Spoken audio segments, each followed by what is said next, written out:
नमस्ते, मैं हूं संजय दीक्षित और आप देख रहे हैं दी जयपुर डायलॉग्स।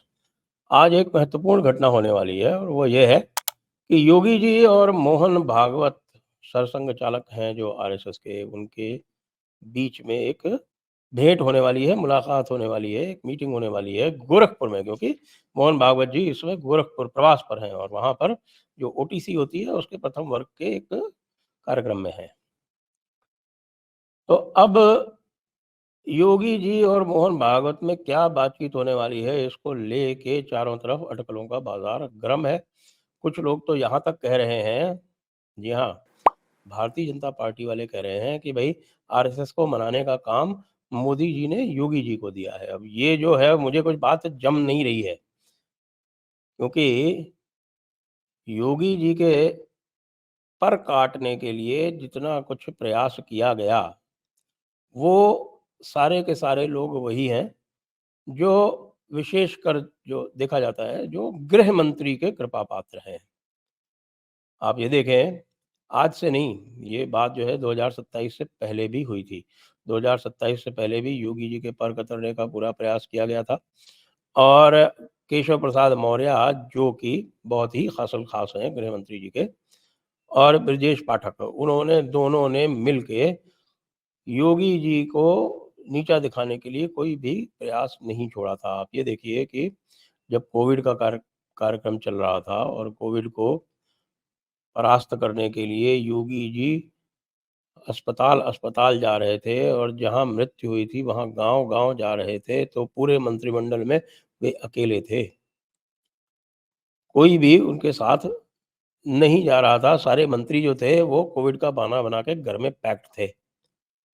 और तो और वो ब्रजेश पाठक, जो अपनी सीट से दोबारा लड़ने की हिम्मत नहीं जुटा पाए लखनऊ सेंट्रल से, उन्होंने योगी जी की आलोचना में पूरा परिपत्र जारी कर दिया था।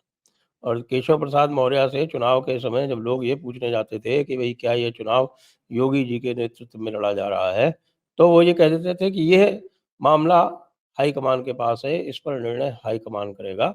यानी सिटिंग चीफ मिनिस्टर के नेतृत्व में चुनाव लड़ा जा रहा था और इस प्रकार की बात हो रही थी। जब हारने का खतरा दिखने लगा तब जाकर मोदी जी ने वो फोटो सेशन किया था, जो फोटो शूट किया था। लेकिन उसके बाद भी कार्यक्रम जारी रहे। कार्यक्रम इस प्रकार जारी रहे कि आप ये देखिए, 2 उप मुख्यमंत्री थे, दिनेश शर्मा और केशव प्रसाद मौर्य। लेकिन दिनेश शर्मा को, दोनों एमएलसी थे, दोनों को चुनाव लड़ने की आवश्यकता नहीं थी। उनका 1-1, डेढ़-डेढ़ साल का जो टेन्योर था वो बाकी था, कार्यकाल बाकी था। उसके बाद भी केशव प्रसाद मौर्य को सिराथू से चुनाव लड़ाया गया, दिनेश शर्मा को नहीं लड़ाया गया। क्यों? क्योंकि ये पूरा मैसेज दिया जा रहा था कि भई केशव प्रसाद मौर्य जो हैं वो अगले मुख्यमंत्री के रूप में आ सकते हैं। लेकिन हुआ क्या कि केशव प्रसाद मौर्य अपने दम पर जब चुनाव लड़े और उन्होंने योगी जी को अपने यहाँ आमंत्रित नहीं किया, तो लोगों में यह संदेश चला गया कि ये व्यक्ति जो है योगी जी को हटाना चाहता है और उनको वहाँ की जनता ने हरा दिया।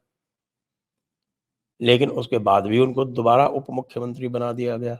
आपको वो किस्सा पता ही है कि वो कैसे वो कौन से वो दयालु जी हैं जो बनारस वाले, जो कहीं नहीं थे, कांग्रेसी थे, उनको किसी पत्रकार के सौजन्य से योगी जी के यहाँ मंत्री बनवा दिया गया बनारस से। अब चूँकि बनारस प्रधानमंत्री की कॉन्स्टिट्यूएंसी है, तो भई प्रधानमंत्री की चॉइस तो मानी ही जाएगी। फिर आप देखें कि किस प्रकार से वहाँ और दूसरे कार्यक्रम हुए। एक ए.के. शर्मा को, जो कि जिनका कोई पॉलिटिकल एक्सपीरियंस नहीं है, उनको वहाँ पर पहले भेजा गया योगी जी पर निगाह रखने के लिए, और जब वो नहीं हो पाया तब वहाँ पर उनको बना दिया गया नई सरकार में मंत्री। फिर ये कहा गया कि साहब कि ये भूमिहार हैं, ये भूमिहार वोटों का सौजन्य करेंगे। भूमिहार वोटों का सौजन्य करने गए तो पता चला कि जितनी भी भूमिहार बाहुल्य सीटें थीं पूर्वांचल में, सब हार गए। लेकिन इनसे कोई प्रश्न नहीं पूछ रहा है। सारे के सारे मंत्री जो हैं वो कसमसाते हैं योगी जी के, जो उनका जो हार्ड टास्क मास्टर वाला जो रूप है उसको लेके। क्यों? उनको पैसा बनाने को नहीं मिलता।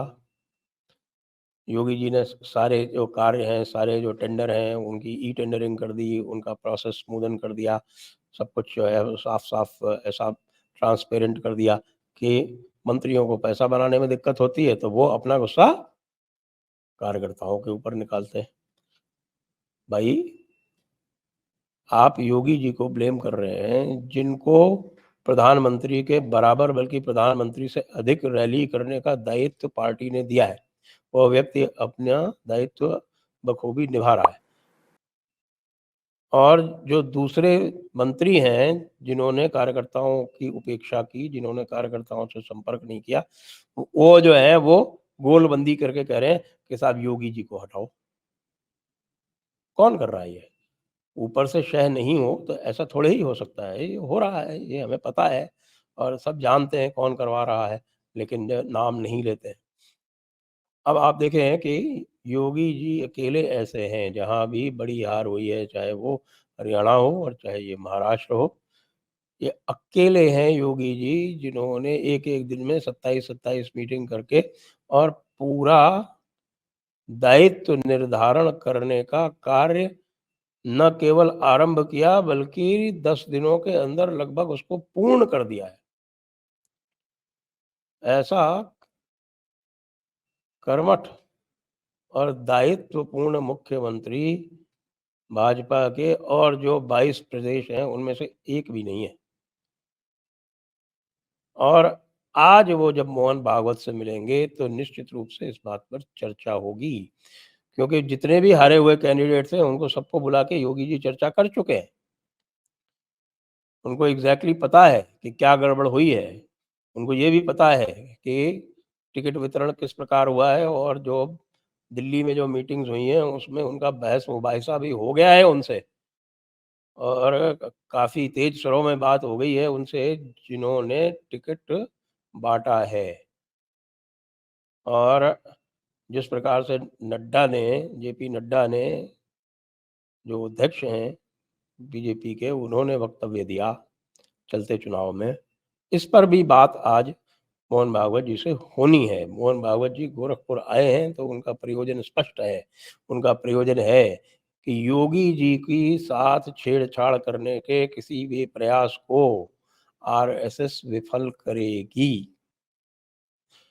देखिए, योगी जी में एक बहुत बड़ी एक योग्यता है। उन्होंने अपना संगठन बनाया था, हिंदू युवा वाहिनी, जो पूरे पूर्वांचल में एक बड़ा ही शक्तिपुंज था। उसको भारतीय जनता पार्टी ने उनको मुख्यमंत्री बनाने के एवज़ में उसको डिसमेंटल करवाया था।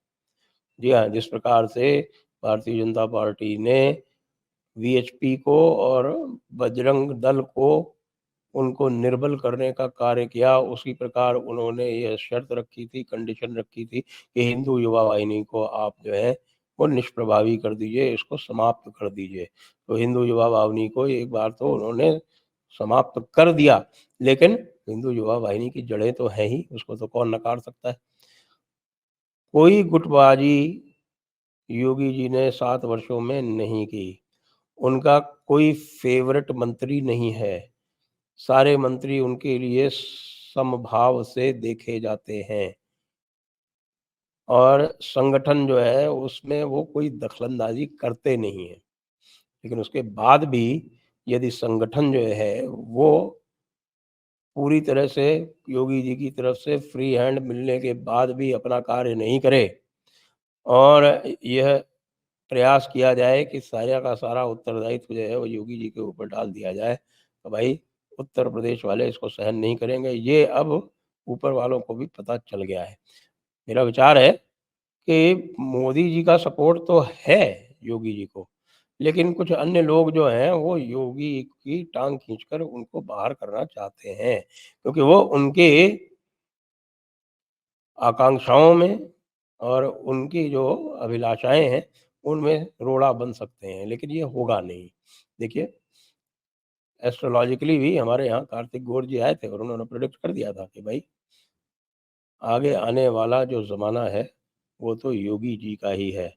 तो इसलिए आज योगी जी और मोहन भागवत जी जब मिलेंगे, तब आप ये स्पष्ट जान लीजिए कि कि आरएसएस जो है वो पूरी तरह से योगी जी की सपोर्ट करेगी। अंदर ही अंदर ये निर्णय लिया जा चुका है संघ में कि भई ऐसे लोगों को आप आगे बढ़ाएँ जिनकी बिल्कुल सत्यनिष्ठा, जिनके सत्यनिष्ठा, जिनके चरित्र, जिनके चाल, जिनके चेहरे और जिनके दृढ़ प्रतिज्ञता में किसी प्रकार की कोई कमी नहीं है और जिनमें वो वाला अहंकार नहीं है जिसकी ओर इंगित कर रहे हैं।